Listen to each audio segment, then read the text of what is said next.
Welcome to BBC News, broadcasting to viewers in North America and around the globe. My name is Nkemi Fejika, and these are our top stories. Israel's biggest attack against Hamas militants in Gaza for 4 years. Both sides are continuing to exchange fire despite claims of a ceasefire. President Trump's collision course with protesters. More demonstrations on day 3 of his UK visits. He's praised the Queen, describing her as an incredible woman, and said he fully intends to run for re-election in 2020. Set to leave hospital at last, we speak to the father of one of the 12 boys rescued from a flooded cave in Thailand.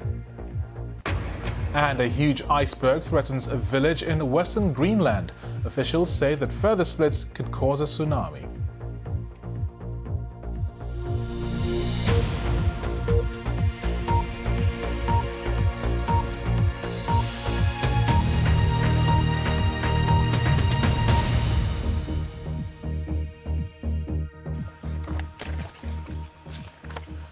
Hello and welcome to the program. The latest reports from Gaza suggest that Palestinian militants and Israeli forces are continuing to exchange fire, and that's despite an earlier announcement by Hamas that the two sides had reached a truce. Israel said on Saturday that it had carried out its biggest attack against Hamas targets in the Gaza Strip since 2014. Lebo Diseko reports, and we should warn you that she does contain some distressing images in her report. This is what Israel is calling the hardest blow it's dealt the militant group Hamas in Gaza since their large-scale airstrikes in 2014. The IDF says its fighter jets hit dozens of targets, including a weapons manufacturing site, storage facilities and a training camp. Israel says the raids were in response to rockets fired into its territory. 3 people were wounded in a rocket attack on a house in Sderot. In consultation with the Ministry of Defence, the Chief of Staff and the top security command of the State of Israel, we've decided on strong action against Hamas terrorism. The IDF struck Hamas with the hardest blow since Operation Protective Edge, and we will increase the strength of our attacks as necessary. But Palestinian health officials say 2 teenagers who'd been passing by a building were killed in the strikes. 12 people are said to have been injured. This latest round of hostilities took place amid the simmering tensions at Gaza's perimeter fence. On Friday, Israeli soldiers shot dead a 15-year-old boy, bringing the number of Palestinians killed during regular protests to 130. Earlier, Hamas said the two sides had reached a truce, but it's not clear if that will hold. There are reports of ongoing exchanges of fire between the army and militants, and Israel says only the facts on the ground will dictate its actions. Lebo Diseko, BBC News. Well, Michael Singh is a senior fellow at the Washington Institute and a former senior director for Middle East Affairs at the National Security Council. And he says that Palestinian demonstrations and Israeli air attacks have both been increasing over the past few weeks.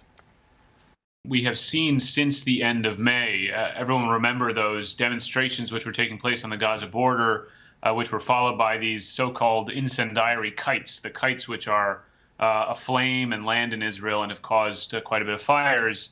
Those in turn have been followed by rocket and mortar fire from the Gaza Strip into Israel. And there's been a demand from Israelis for a response to this, for deterrence against these attacks. And so I think what you've seen is a sort of a back and forth now between rocket and mortar fire coming from Gaza and then an Israeli response using its fighter jets.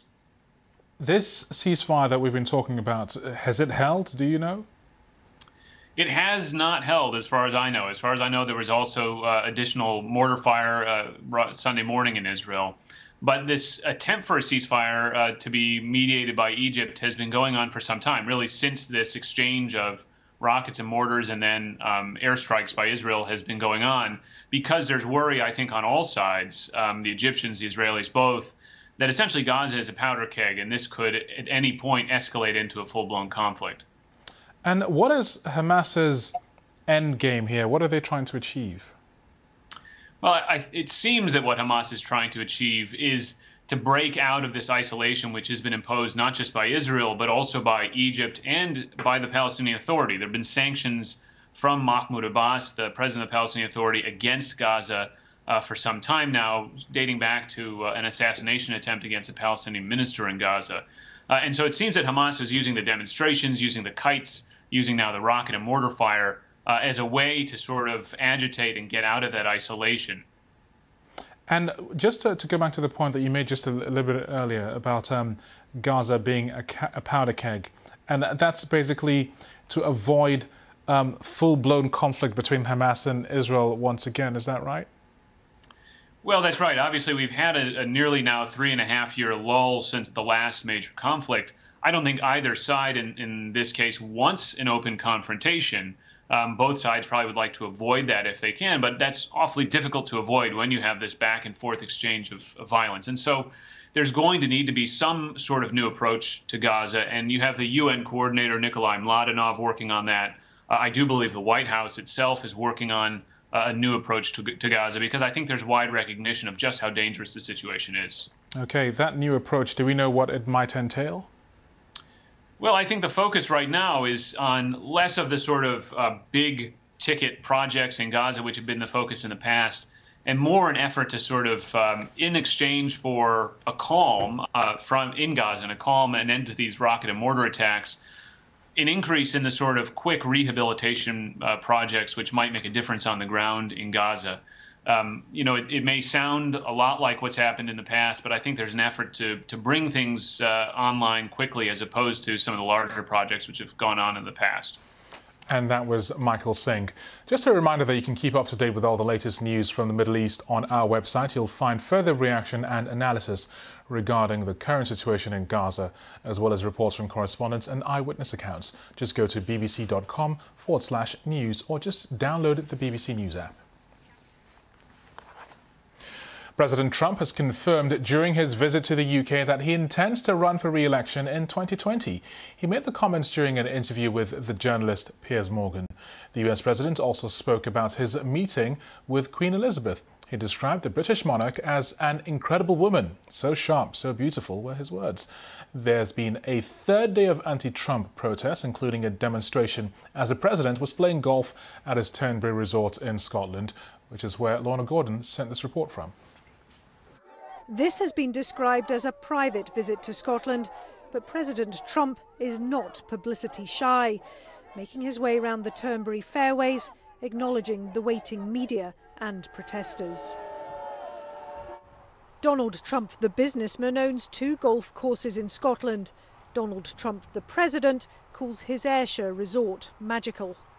President Trump has described his trip to Turnberry as 2 days of meetings, calls and hopefully some golf. He has managed to play around, but it's not been entirely relaxing. Protesters getting close to the course. Demonstrations too in Scotland's capital, where many thousands took to the streets of Edinburgh.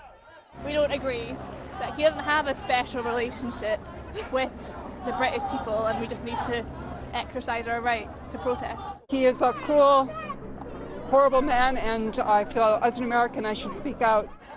This is now the 3rd day of protests. Not impressed, says the minister, hoping to cut a deal with the US after Brexit. I don't think that the protesters were an embarrassment to the government. I think they were an embarrassment to themselves. And I think that when you have the President of the United States, the leader of the free world, being greeted with signs that say, go home, we hate you. I don't think that reflects the genuine good manners and hospitality of the British people. Hello, Glasgow! The diplomacy seemingly strained at other points too. It's been reported that Donald Trump has said he hates Scotland's First Minister Nicola Sturgeon. Addressing a Pride march in Glasgow, she said it's the policies, not personality, that matter. Many people in Scotland and across the UK, and we've seen that over the past couple of days, take strong objection to some of the policies of the Trump administration, the treatment of minorities and women, or most importantly, the separation of migrant children from their parents. And I think it's important that we don't have diplomatic silences around those things, but we all have the ability to speak out. Last night's security breach by a Greenpeace campaigner who got close to Donald Trump is being investigated. Security here is very visible and tight, until the president leaves for Helsinki tomorrow. Lorna Gordon, BBC News at Turnberry in Ayrshire. Now let's get some of the day's other news. At least 2 students have died during an attack on a church in Nicaragua.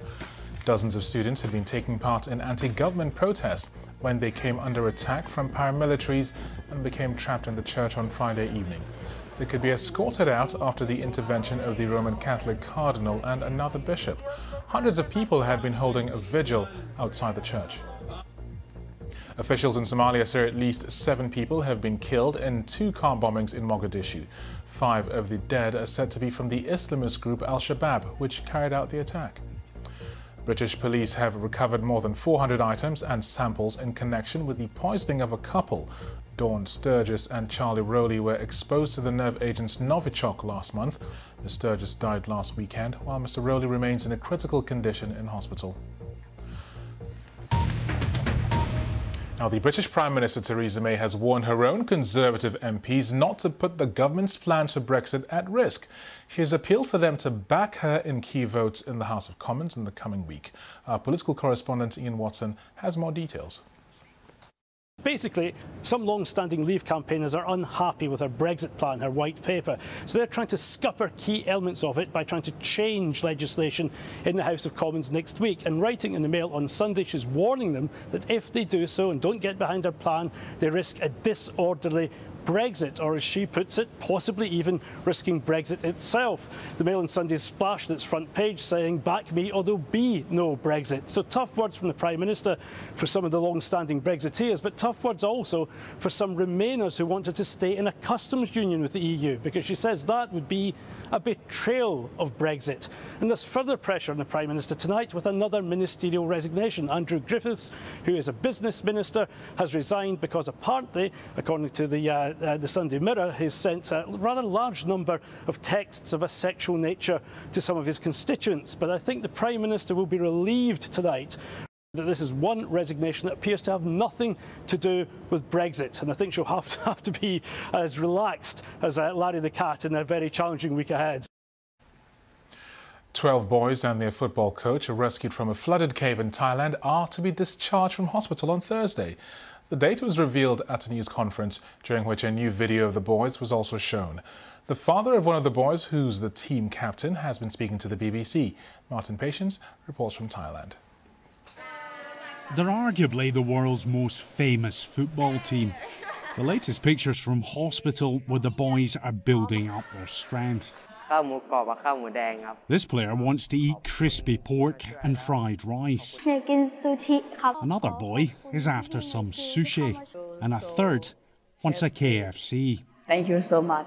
After the darkness of the cave, they now have the light to draw. One of those recovering is 13-year-old Dom. His father has spoken exclusively to the BBC. He said it was an enormous struggle inside the cave. It was of course dark and there was no food. They drank the water dripping from the roof of the cave. The coach got them to meditate every day.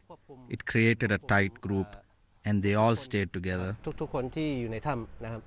They must have feared that they were going to die in that cave. Yes, because children are not like adults. They can't control their emotions in the same way. With all the darkness, some of them must have been crying. I think many of them were afraid of the dark. What's the first thing he wants to do when he gets out of hospital? When he comes out of the hospital, I want to hug him and tell him that I love him very much. And we need to celebrate his birthday and have hot pot for him, because that's what he will want to eat. And to have a cake, a big cake, so that he's happy.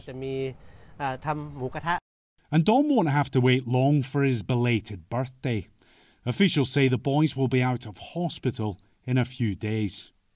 Martin Patience, BBC News, Thailand.